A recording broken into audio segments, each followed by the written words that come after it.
Welcome to wishful ಅಡುಗೆ ಮನೆ. ಇವತ್ತು ಗೆಣಸನ್ನ ನೋಡ್ತಾ ಇದ್ದೀರಲ್ಲ, ಗೆಣಸಿಂದ ಒಂದು ಸೂಪರ್ ಆಗಿರೋ ರೆಸಿಪಿನ ಮಾಡೋಣ. ಹಳೆ ರೆಸಿಪಿನೂ ಹೌದು, ಊರ ಕಡೆ ಮಾಡೋ ರೆಸಿಪಿನೂ ಹೌದು.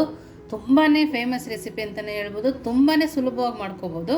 ನಾವು ಗೆಣಸು ತಿನ್ನೋದ್ರಿಂದ ಕೂಡ ತುಂಬಾ ದೇಹಕ್ಕೆ ಒಳ್ಳೆ ಬೆನಿಫಿಟ್ ಸಿಗುತ್ತೆ. ನೋಡಿ, ಇದನ್ನು ಸುಲಭವಾಗಿ ಹೇಗೆ ಮಾಡೋದು ಅಂತ ನೋಡೋಣ ಬನ್ನಿ. ನೋಡಿ, ನಾವು ಮೊದಲಿಗೆ ಒಂದು ಇಡ್ಲಿ ಪಾತ್ರೆ ತೊಗೊಂಡು ಒಂದು ಗ್ಲಾಸ್ ನೀರು ಹಾಕಿ ಸ್ಟೀಮ್ ಮಾಡೋಕ್ಕೆ ಇಟ್ಕೊಬೇಕು. ನೋಡಿ, ಇದನ್ನು ಸ್ಟವ್ ಆನ್ ಮಾಡಿ ನಾವು ನೀರನ್ನ ಇಡ್ಲಿಗೆ ಯಾವ ಥರ ಕುದಿ ಬರೋ ಥರ ಕುದಿಸ್ಕೊತೀವೋ ಅಲ್ಲಿ ತನಕ ನಾವು ಇದನ್ನು ಕುದಿಸ್ಕೊಂಬರೋಣ. ನೋಡಿ, ಇವಾಗ ಗೆಣಸನ್ನು ಈ ಥರ ಸಣ್ಣ ಸಣ್ಣ ಪೀಸ್ ಆಗಿ ಕಟ್ ಮಾಡ್ಕೊಳ್ಳೋಣ. ನಾವು ನೋಡಿ ಈ ಸೈಜಲ್ಲಿ ಕಟ್ ಮಾಡ್ಕೊಬೇಕು. ನಾವು ಹಾಗೇ ಗೆಣಸನ್ನ ಬೇಯಿಸ್ಬಿಟ್ಟು ಕೊಡ್ತೀವಿ ಅಂದರೆ ಕೆಲವೊಬ್ಬರು ತಿನ್ನೋದಿಲ್ಲ. ನಾವು ಈ ಥರ ಮಾಡಿಕೊಟ್ರೆ ಇದು ಗೆಣಸಿಂದ ಮಾಡಿದ್ದೀವಿ ಅಂತ ಕೂಡ ಯಾರೂ ಹೇಳೋದಿಲ್ಲ. ತುಂಬ ಖುಷಿಪಟ್ಟು ತಿಂತಾರೆ. ಇಷ್ಟಿಷ್ಟು ಸೈಜಲ್ಲಿ ಕಟ್ ಮಾಡಿಕೊಂಡ್ರೆ ಬೇಗ ಸ್ಟೀಮ್ ಆಗುತ್ತೆ. ನಾವು ಸ್ಟೀಮಲ್ಲಿ ಮಾಡೋದ್ರಿಂದ ಆರೋಗ್ಯಕ್ಕೆ ಕೂಡ ಒಳ್ಳೆಯದು. ನೋಡಿ, ಇಷ್ಟು ಗೆಣಸನ್ನು ಇವಾಗ ಕಟ್ ಮಾಡ್ಕೊಂಡಿದ್ದೀನಿ.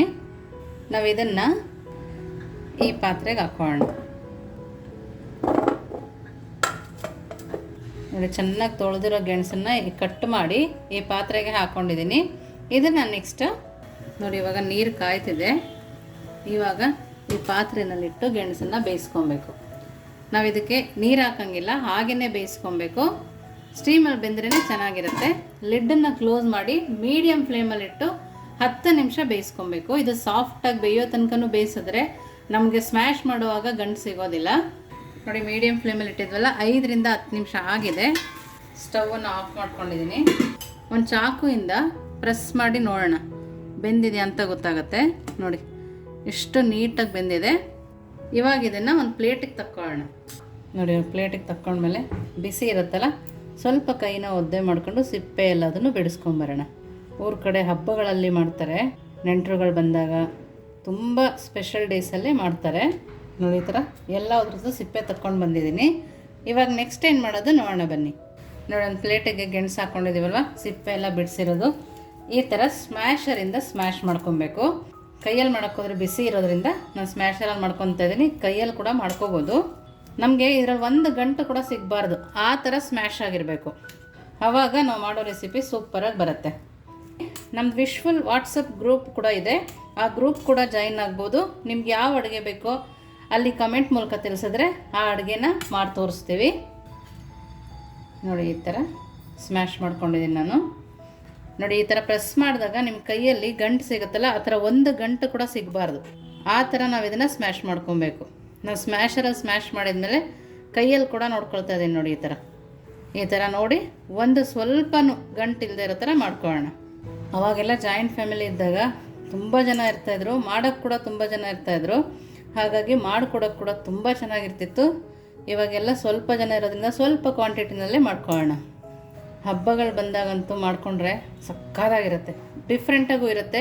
ಗೆಣಸು ತಿನ್ನಲ್ಲ ಅಂತಾರಲ್ಲ ಮಕ್ಕಳು, ಆ ಮಕ್ಳಿಗೆ ಮಾಡಿಕೊಟ್ಟಾಗ ಗೆಣಸಿಂದ ಮಾಡಿದ್ದೀವಿ ಅಂತ ಅವ್ರು ಹೇಳೋದೇ ಇಲ್ಲ, ಅಷ್ಟು ಚೆನ್ನಾಗಿರುತ್ತೆ. ಅದು ಈ ಥರ ಮಾಡ್ಕೊಬೇಕು. ಇವಾಗ ನೆಕ್ಸ್ಟ್ ನೋಡಿ, ನಾನಿಲ್ಲಿ 1 ಕಪ್ಪು ಅಕ್ಕಿ ಹಿಟ್ಟು ಹಾಕ್ಕೊಂಡು ಕಲಿಸ್ಕೊಳ್ತಾ ಇದ್ದೀನಿ. ನಾವು ಇದನ್ನು ಕಲಿಸುವಾಗ ಹದ ನೋಡಿಕೊಂಡು ಇನ್ನೊಂದು ಅರ್ಧ ಕಪ್ಪು ಅಕ್ಕಿ ಹಿಟ್ಟನ್ನು ಸೇರಿಸ್ಕೊಬೋದು. ನಾನು ಹದ ನೋಡ್ಕೊಳ್ಳೋಣ ಅಂಥೇಳಿ ಪಕ್ಕದಲ್ಲಿ ಇಟ್ಕೊಂಡಿರ್ತೀನಿ. ಇನ್ನು ಅರ್ಧ ಕಪ್ಪು ಎಕ್ಸ್ಟ್ರಾ ಆಗುತ್ತೆ. ನೋಡಿ, ಈ ಥರ ನೋಡಿ. ಇವಾಗ ನಾನು ಇನ್ನೊಂದು ಅರ್ಧ ಕಪ್ ಅಕ್ಕಿ ಹಿಟ್ಟನ್ನು ಸೇರಿಸ್ಕೊಳ್ತಾ ಇದ್ದೀನಿ.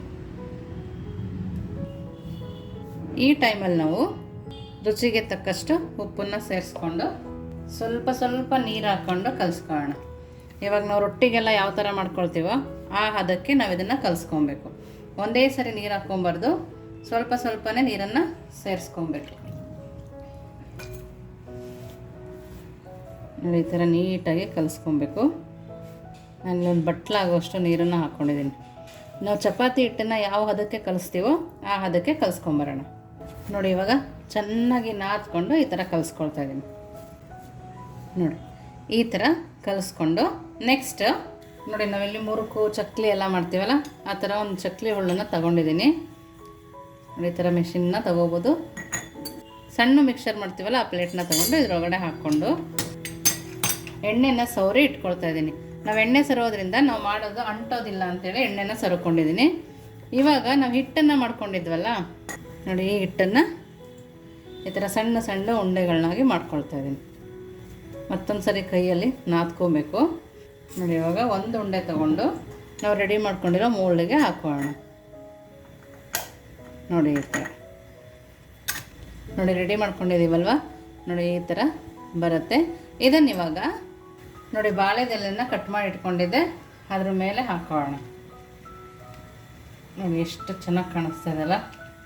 ಗೆಣಸಿಂದ ಮಾಡಿದ್ದೀವಿ ಅಂದರೆ ಯಾರು ಕೂಡ ನಂಬಲ್ಲ, ಅಷ್ಟು ಸುಲಭವಾಗಿ ಮಾಡ್ಕೊಬೋದು. ನೋಡಿ ಒಂದು ಬಾಳೆದೆಲೆಗೆ ಎಷ್ಟು ಬೇಕೋ ಅಷ್ಟನ್ನು ನಾನಿಲ್ಲಿ ಮಾಡ್ಕೊಂಡಿದ್ದೀನಿ. ನೋಡಿ ಇನ್ನೊಂದು ಬಾಳೆದೆಲೆ ತೊಗೊಂಡು ಇನ್ನೊಂದು ಶಾವಿಗೆ ಬಿಡೋದು ತೋರಿಸ್ತಾ ಇದ್ದೀನಿ. ನೋಡಿ ಗೆಣಸಿನ ಶಾವಿಗೆ ನೋಡೋಕ್ಕೆ ಸೂಪರಾಗಿದೆ. ನಾವಿಲ್ಲಿ ಶಾವಿಗೆ ಮಾಡ್ಕೊಳ್ಳೋ ಅಷ್ಟರೊಳಗೆ ಅಲ್ಲಿ ಇಡ್ಲಿ ಪಾತ್ರೆಗೆ ನೀರನ್ನು ಕೂಡ ಕುದಿಯೋಕೆ ಇಟ್ಕೊಂಡಿದ್ದೀನಿ.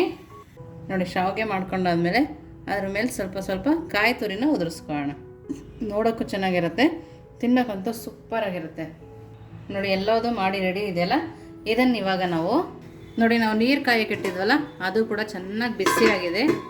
ನೋಡಿ ಇವಾಗ ನಾವೀಗ ಮಾಡ್ಕೊಂಡ್ವಲ್ಲ ಗೆಣಸಿನ ಶಾವಿಗೆನ ಇದರಲ್ಲಿ ಇಟ್ಕೊಳ್ಳೋಣ. ನಾವು ಮೇಲ್ಗಡೆ ಹಾಸನ ಕಡೆಯವರಾಗಿದ್ದರಿಂದ ಕಾಯಿ ಉದುರಿಸ್ತಾ ಇದ್ದೀವಿ. ನಿಮಗೆ ಕಾಯಿ ಬೇಡ ಅಂದರೆ ಸ್ಕಿಪ್ ಮಾಡ್ಬೋದು. ನೋಡಿ ನಾನು ಮಾಡಿರೋದೆಲ್ಲದನ್ನು ಒಂದೇ ಸರಿ ಇಟ್ಕೊಳ್ತಾ ಇದ್ದೀನಿ. ಇದು ಒಂದಕ್ಕೊಂದು ಅಂಟೋದಿಲ್ಲ, ನಾವು ಮೇಲೆ ಬೇಕಾದ್ರೂ ಇಟ್ಕೋಬೋದು. ನೋಡ್ತಾ ಇದ್ದೀರಲ್ಲ, ಈ ಥರ ಇಟ್ಟು ಮೀಡಿಯಮ್ ಫ್ಲೇಮಲ್ಲಿ ಇಟ್ಟು ಲಿಡ್ಡನ್ನು ಕ್ಲೋಸ್ ಮಾಡೋಣ. ಇವಾಗ ಮಿನಿಮಮ್ ಏನಿಲ್ಲ ಅಂದರೂ 5 ರಿಂದ 10 ನಿಮಿಷ ಮೀಡಿಯಮ್ ಫ್ಲೇಮಲ್ಲೇ ಇದು ಬೇಯಬೇಕು. ನಾವು ಮೊದಲೇ ಗೆಣಸನ್ನು ಕೂಡ ಬೇಯಿಸ್ಕೊಂಡಿರೋದ್ರಿಂದ ಜಾಸ್ತಿ ಬೇಯೋ ಅವಶ್ಯಕತೆ ಇಲ್ಲ, 5 ರಿಂದ 10 ನಿಮಿಷ ಸಾಕಾಗುತ್ತೆ. ಇದು ಬೇಯೋ ಅಷ್ಟರೊಳಗೆ ನೆಕ್ಸ್ಟ್ ಏನು ಮಾಡೋದು ಅಂತ ನೋಡೋಣ ಬನ್ನಿ. ನೋಡಿ ಒಂದು ಮಿಕ್ಸಿ ಜಾರನ್ನ ತೊಗೊಂಡಿದ್ದೀನಿ. ಅರ್ಧ ಹೋಳಾಗೋಷ್ಟು ತೆಂಗಿನಕಾಯಿ ತುರಿನ ಹಾಕ್ಕೊಳ್ತಾ ಇದ್ದೀನಿ. ತೆಂಗಿನಕಾಯಿ ಕಟ್ ಮಾಡಬೇಕಿದ್ರೂ ಹಾಕ್ಕೋಬೋದು. ಹಾಗೆಯೇ 1 ಸ್ಪೂನ್ ಆಗೋಷ್ಟು ಗಸಗಸೆನೇ ನಾನಿಲ್ಲಿ ಹುರಿದುಬಿಟ್ಟು ಹಾಕ್ಕೊಳ್ತಾ ಇದ್ದೀನಿ. ನಾನಿಲ್ಲಿ 1 ಸ್ಪೂನ್ ಆಗೋಷ್ಟು ಕಡಲೆನ ಕೂಡ ಸೇರಿಸ್ಕೊಳ್ತಾ ಇದ್ದೀನಿ. ಹಾಗೆಯೇ 2 ಏಲಕ್ಕಿನ ಬಿಡಿಸ್ಬಿಟ್ಟು ಹಾಕ್ಕೋಬೇಕು. ಸ್ವಲ್ಪ ನೀರನ್ನು ಹಾಕಿ ಸಣ್ಣದಾಗಿ ಗ್ರೈಂಡ್ ಮಾಡ್ಕೊಂಬರ್ಬೇಕು. ನಮಗೆ ಕಾಯಿ ದಪ್ಪ ದಪ್ಪ ಸಿಗಬಾರ್ದು, ತುಂಬಾ ಸಣ್ಣದಾಗಿರಬೇಕು.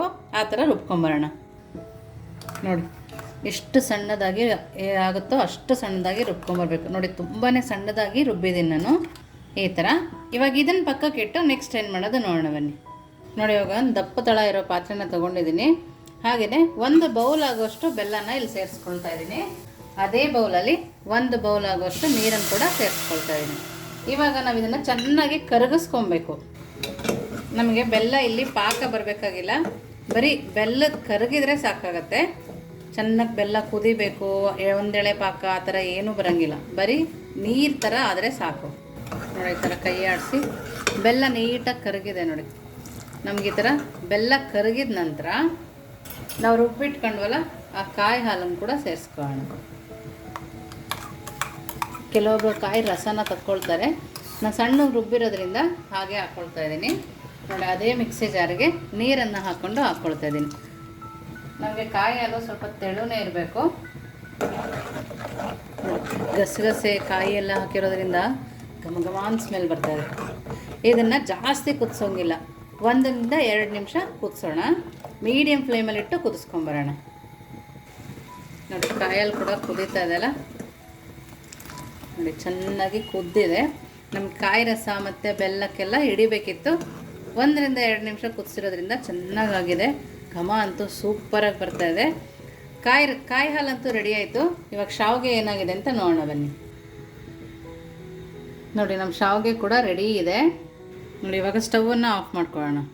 1 ನಿಮಿಷ ಇದು ತಣ್ಣಗಾಗಬೇಕು. ತಣ್ಣಗಾದ್ಮೇಲೆ ಸರ್ವ್ ಮಾಡ್ಕೊಳ್ಳೋಣ. ಕಾಯಿ ಹಾಲು ರೆಡಿ ಇದೆ, ಶಾವಿಗೆನೂ ರೆಡಿ ಇದೆ. ಹೇಗಿದೆ ಟೇಸ್ಟು ಅಂತ ನೋಡೋಣ ಬನ್ನಿ. ನೋಡಿ ಒಂದು ಪ್ಲೇಟ್ ಕೂಡ ರೆಡಿ ಇದೆ.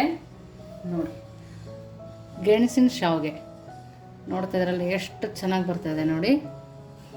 ನೀವು ಕೂಡ ನಿಮ್ಮ ಮನೇಲಿ ಮಾಡ್ತಾಯಿದ್ರೆ ಕಮೆಂಟ್ ಮೂಲಕ ತಿಳಿಸೋದನ್ನು ಮರಿಬೇಡಿ. ನಾವು ಬಾಳೆದೆಲೆಯಲ್ಲಿ ಮಾಡೋದ್ರಿಂದ ತುಂಬಾ ಹೆಲ್ದಿಯಾಗಿರುತ್ತೆ. ನೋಡ್ತಾ ಇದ್ದಾರಲ್ಲ ಏನು ಸಕ್ಕತ್ತಾಗಿದೆ ನೋಡಿ. ಎಲ್ಲದೂ ಅದೇ ಥರ ಬಂದಿದೆ. ನಾವು ಒಂದೇ ಸರಿ ಮಾಡ್ಕೊಬಿಡ್ಬೋದು. ನೆಂಟರೆಲ್ಲ ಬಂದಾಗ ಪದೇ ಪದೇ ಮಾಡೋಂಗಿರಲ್ಲ. ನಾವು ಒಂದು ಸರಿ ಇಡ್ಲಿ ಪಾತ್ರೆ ಇಟ್ಟರೆ ಬೇಗ ಆಗೋಗುತ್ತೆ. ಜಸ್ಟ್ ಹಿಂಗೆ ಅಂದರೆ ಬಂದ್ಬಿಡುತ್ತೆ. ನೋಡಿ ಎಷ್ಟು ಚೆನ್ನಾಗಿದೆ ನೋಡ್ತಾ ಇದ್ದಾರಲ್ಲ. ತುಂಬ ಅಂದರೆ ತುಂಬಾ ಚೆನ್ನಾಗಿರುತ್ತೆ ನೋಡಿ. ಇವಾಗ ಇದರಲ್ಲಿ ಒಂದು ತೆಗೆದು ನಾವು ಸರ್ವ್ ಮಾಡ್ಕೊಳ್ಳೋಣ. ನೋಡಿ 2 ಹಾಕ್ಕೊಂಡು ನಾವು ಮಾಡಿರೋ ಕಾಯಿ ಹಾಲನ್ನು ಅದರ ಮೇಲೆ ಹಾಕೋಣ. ನೋಡಿ, ಬಾಯಲ್ಲಿ ನೀರು ಬರ್ತಾ ಇದ್ರೆ ಕಮೆಂಟ್ ಮೂಲಕ ತಿಳಿಸೋದನ್ನು ಮರಿಬೇಡಿ. ನೋಡಿ ಏನು ಸಕ್ಕತ್ತಾಗಿದೆ, ನೋಡ್ತಾ ಇದ್ದೀರಲ್ಲ, ನೋಡಿ ಈ ಥರ.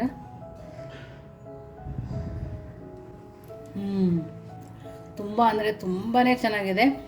ತೆಂಗಿನಕಾಯಿ ಬಾಯಲ್ಲಿ ಸಿಗ್ತಾ ಇರೋದ್ರಿಂದ ಟೇಸ್ಟ್ ಅಂತೂ ಸೂಪರಾಗಿದೆ. ನೀವು ಒಂದ್ಸರಿ ಮನೇಲಿ ಮಾಡಿ ಹೇಗಿತ್ತು ಅಂತ ವಿಶ್ಫುಲ್ ಅಡುಗೆ ಮನೆಗೆ ಕಮೆಂಟ್ ಮೂಲಕ ತಿಳಿಸೋದನ್ನು ಮರಿಬೇಡಿ. ನೀವಿನ್ನೂ ನಮ್ಮ ಚಾನಲ್ಗೆ ಸಬ್ಸ್ಕ್ರೈಬ್ ಆಗಿಲ್ಲ ಅಂದರೆ ಸಬ್ಸ್ಕ್ರೈಬ್ ಆಗಿ, ಲೈಕ್ ಮಾಡಿ, ಶೇರ್ ಮಾಡಿ. ವಿಶ್ಫುಲ್ ಅಡುಗೆ ಮನೆಗೆ ಥ್ಯಾಂಕ್ ಯು.